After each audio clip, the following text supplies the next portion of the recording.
Yo, what is up? Noah here, Cobra Kai Karate here, whatever you want to talk, whatever you want to call me. Today, we are settling the GOAT debate of the quarterback position.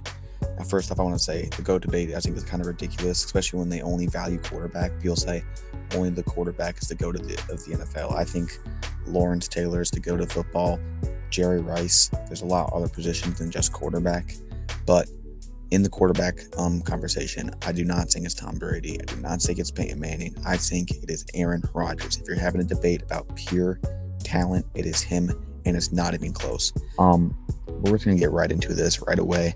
Obviously, we just gotta appreciate Tom Brady's accomplishments before we even begin. Tom Brady, 7 Super Bowls, more Super Bowls than any team in NFL history. Leads the league in passing yards all time. Leads the league in passing touchdowns all time, and most of the stats are not even close. All that stuff is great. Free MVPs also. But let's talk about Aaron Rodgers. 4 MVPs, 2 of them being back-to-back. Let's just talk about his MVP seasons real quick. His first MVP in 2011, 45 touchdowns, 6 interceptions. 45 touchdowns, 6 interceptions. And then his second MVP in 2014, 38 touchdowns, 5 interceptions.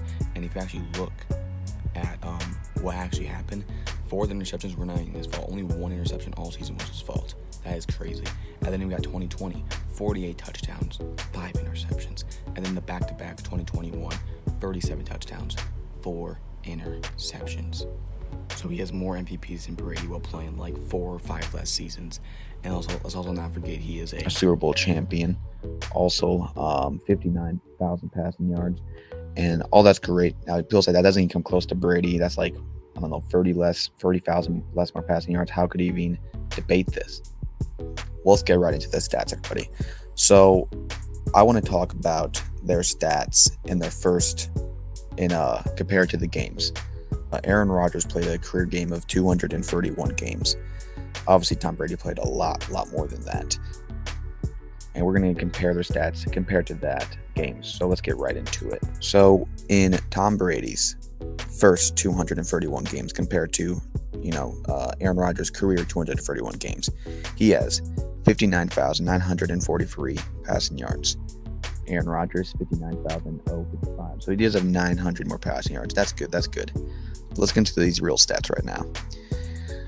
Tom Brady, 444 touchdowns. Aaron Rodgers, 475, so about 30 more touchdowns. What about interceptions? This is a big one. Tom Brady of 251, Aaron Rodgers with 105. That is almost 50 less interceptions. Passer rating, he has a 103. Well, Tom Brady has a 96. Well, how about rushing yard?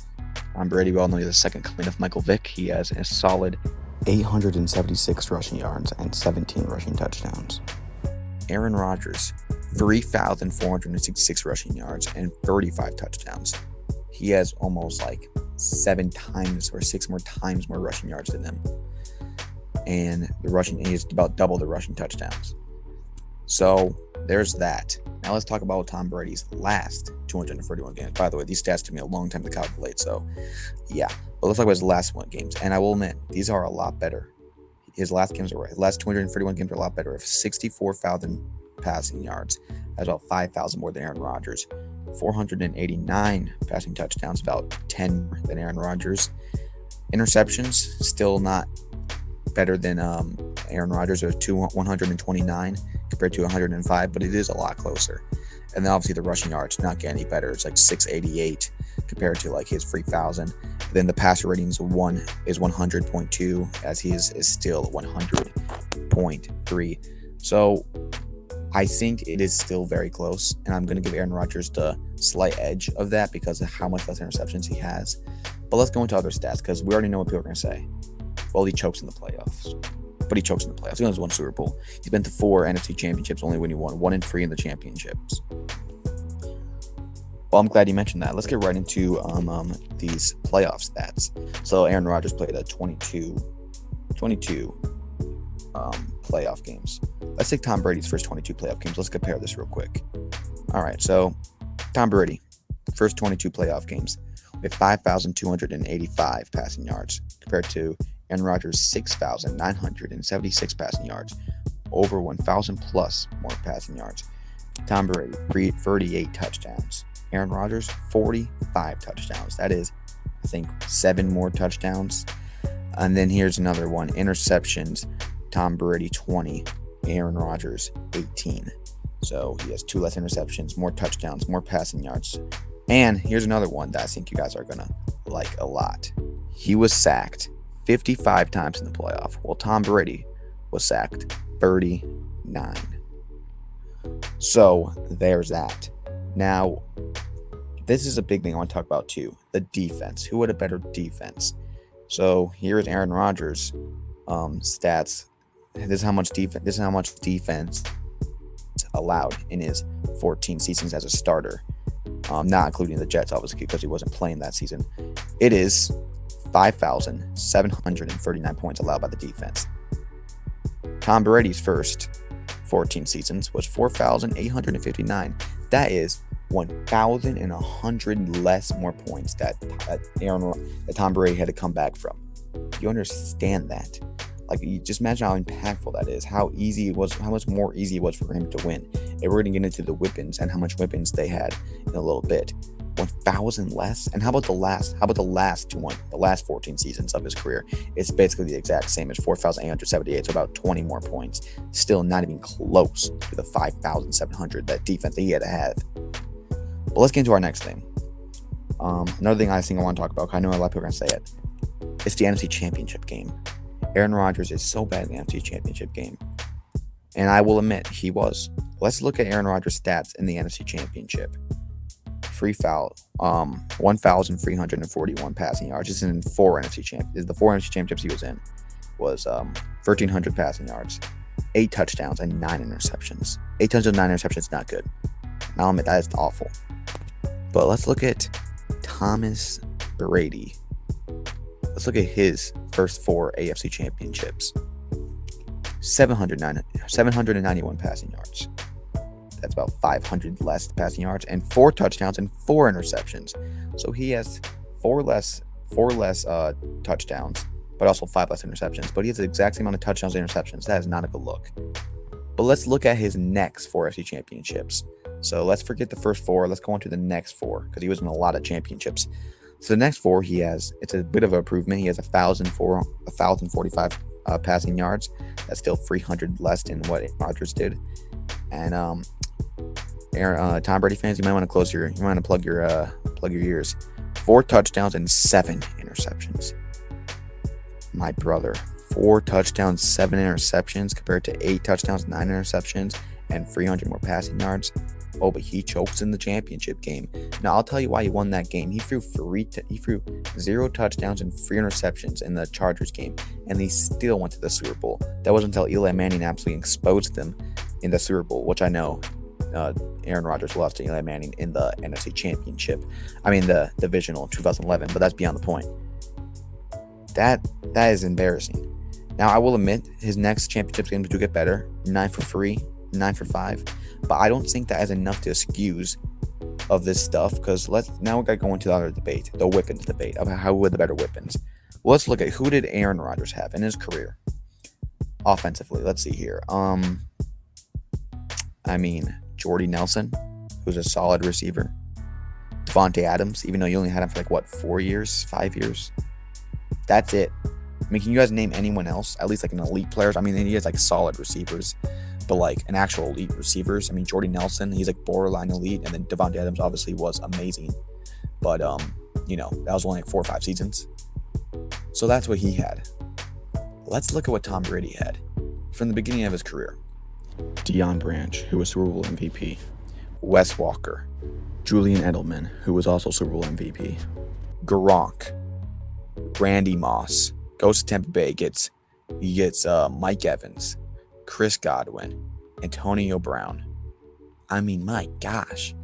And so you only had Randy Moss for 3 seasons, but that's the exact same amount of time that around the exact same time that Aaron Rodgers had Davante Adams. And let's keep in mind that Randy Moss was way better than Davante Adams. I think he topped the second best wide receiver in NFL history.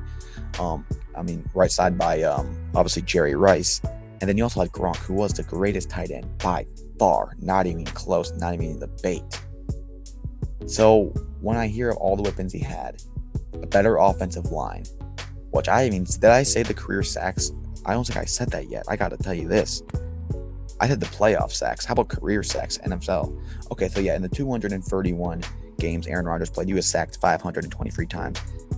Tom Brady's 231 games, 417. That is 100 plus less sacks he took. That is diabolical. And if you're doing that with a better offensive line, a better defense, way better weapons, and also, hell, a better coach. I mean, you really think that Mike McCarthy is better than the greatest coach of all time, Bill Belichick? At least a top 5. If people can say that debate, Belichick made him. I don't really buy into that. Obviously, Belichick didn't end his career so well, but let's not keep in mind that he won 2 Super Bowls as the defensive coordinator for the Giants. He's one of the greatest defensive minds of all time. And let's also not keep in mind that Brady was not that good in Michigan. And when he comes over here and he develops under him, he instilled that mentality. I think Brady is nothing without Belichick, and Belichick is nothing without Brady, or at least not to the extent that they got to. I think both of them helped each other out. But in any way, Belichick was way more better coach than Mike McCarthy. That's not even a debate. Whether you think Belichick's overrated or not. And I didn't want to get into this, but I will. Can we just talk about the cheating scandals real quick? And people can say they're fake, they're not. They are real. And people want to deny it because Tom Brady's like the poster boy. It happened. If you want to talk about the Spygate from 2003 or 2002 all the way to 2007 when they caught him, Belichick was confirmed because they got their first round pick taken away because they knew it was real. He was spying on people, spying on their playbooks. You know how much that impacted Tom Brady? I mean, Tom Brady knew almost identical what the defense was doing. And isn't it funny that he wins 3 Super Bowls? He also 4 Super Bowls, goes undefeated one season, wins 3 Super Bowls when they had that Spygate going on. But after they catch him, they wouldn't win another Super Bowl for another 10 years. And that wasn't until they had freaking Gronk, Julian Edelman, and who else did they have? Oh yeah, Darrelle Revis, one of the greatest corners of all time. And they shouldn't have even won that Super Bowl because the Seahawks had them by the neck and was about to win it. But, they made the dumbest call of all time. And then also, how about this? The Deflategate, which people say it's fake. Say it's not fake. Whether Brady did it or not, whether it's intentional or not, it was confirmed that the balls were deflated, and it was true. And were the Patriots probably would have won that game either way? Maybe, but that is still something because Andrew Luck was amazing that season. And but that's all whatever. Because yes, Brady would go on to win 4 more Super Bowls, but let's be honest, in those 4 Super Bowls, the team were stacked, and I find it a bit funny. In 2018, when they're playing the Rams in the Super Bowl, when Gronk was not injured and he couldn't play in that Super Bowl, they only put up 13 points that game, and they only won that Super Bowl because their defense led the 2018 Rams, with Todd Gurley, with Jared Goff, to 3 points in the whole game. And he also did not win Super Bowl MVP that season. Super Bowl MVP, that was Julian Edelman, because he didn't really do crap that game. And then also, when Gronk retires in 2019, he loses in the wild card to the Titans, to Ryan Tannehill, when the last play of the game was him throwing a pick 6. You find that a bit ironic. Oh yes, he would go win the Super Bowl next year with the Buccaneers, when it had literally the most stacked team I've ever seen in my whole life. And I also find it a bit more funny that Baker Mayfield, he sucked on the Panthers, he sucked on the Rams, but he goes over to the Bucs, and that team is half as good as it was when Brady was on it, and he plays better than Brady did last year, and he's playing amazing, almost got to an NFC championship. So now that I say all this, guys, we looked at what he's done, what Aaron Rodgers has done, and the position he's been in. If you compare the stats from any period of Tom Brady's career compared to how many times he played, his stats are better. Maybe the second games are not better. I think about even if you consider the weapons he had. He had Gronk, he had a way better offensive line, a way better defense, just way better everything. And Aaron Rodgers still was amazing. So I think if Aaron Rodgers was in the exact same position as Tom Brady, what was all the way from 2001, having Belichick, having cheating scandals, which make the defensive plays. Whether it was having Gronk, having Randy Moss. Can you imagine Aaron Rodgers with Gronk and Randy Moss? Can you imagine that? Can you imagine Aaron Rodgers winning the most accurate passer of all time, if he knew for about 5-6 years exactly what the defense was doing? Like, my gosh, I think he would have had about 4 to 5 Super Bowls by now. Because it's not like he's not clutch. I just realized that I just showed stats to prove that he's more clutch than Brady. So I think Aaron Rodgers' career was set back because obviously from the beginning of his career, he was on the bench for 3 years. He had to go for injuries. He, missed the whole 2017 season. Obviously this season, he missed the whole season. And he just had bad luck. Team's not been there for him. He had a coach that doesn't get him any weapons and also doesn't cheat. And I think if you look at the stats, and I think the stats prove if he was in the exact same position as Tom Brady, he would surpass him in every single career stat. And I believe that. And I believe if you're having a discussion about talent and who is actually the greatest, it's hands down Aaron Rodgers. And if you want to give it to accomplishments, who's more impactful, who had a better mentality, all that other stuff, I'll give it all to Brady. And I'm not saying Brady's a bad quarterback at all. I mean, what I'm trying to say is there's no pass that Aaron Rodgers can make that Brady can make that Aaron Rodgers can't. Show me one path where he can make that Aaron Rodgers can't. But I could show you many plays and many things that Aaron Rodgers can do that Brady can't. For example, running to the sideline, being more mobile. He's not a pocket passer. He can run to the sideline, throw a 30-yard pass on 3rd and 20, and complete a pass in the divisional against the Cowboys. And people say he got bailed out of the game because Dez didn't catch it, and he actually did catch it. I don't give a damn. We know Aaron Rodgers would have ran down that field anyway and got a touchdown because that's what he does. And I think Aaron Rodgers is the greatest quarterback of all time. And at least that's in my eyes. I think if for the public to accept this, he either has to win another MVP or another Super Bowl. But yeah, my top 5 quarterbacks consist of number 1, at least now, number 1 Aaron Rodgers, number 2 Brady, number 3 Manning, number 4 Breeze, number 5 Montana. I think Montana is definitely obviously overrated. I mean, he has 40,000 passing yards, not even like half of the guys ahead of him. And obviously he kind of stinked up in Kansas City after he didn't have, Jerry Rice. But I'm not trying to diss on Joe Montana, but I think he's just more clutch, more accomplishments than actual talent. Because everyone, I know everyone says, I know if it's 4th down and it's a game it's a game when you drive to save your life. It's the 4th quarter. I want Joe Montana.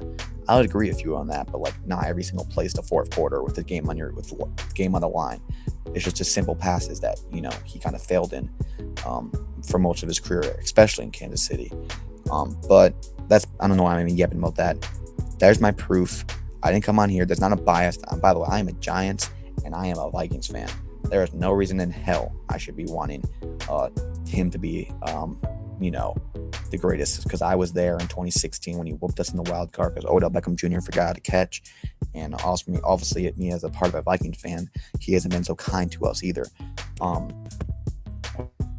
Which, by the way, Aaron Rodgers, please come to the Vikings. You can do what Brett Favre did. Go to the Jets, go to the Vikings. It'll be awesome. You'll have Jefferson. You'll be great. Do it. But anyway, this is not biased. It is complete facts. And I believe he's the greatest quarterback of all time. And I hope you'll watch this video and I hope you'll change their mind. And if you guys don't have it at number 1, at least give him respect to putting it at number 2. But that's what I have for that. Let me know what you guys think about this. Peace out.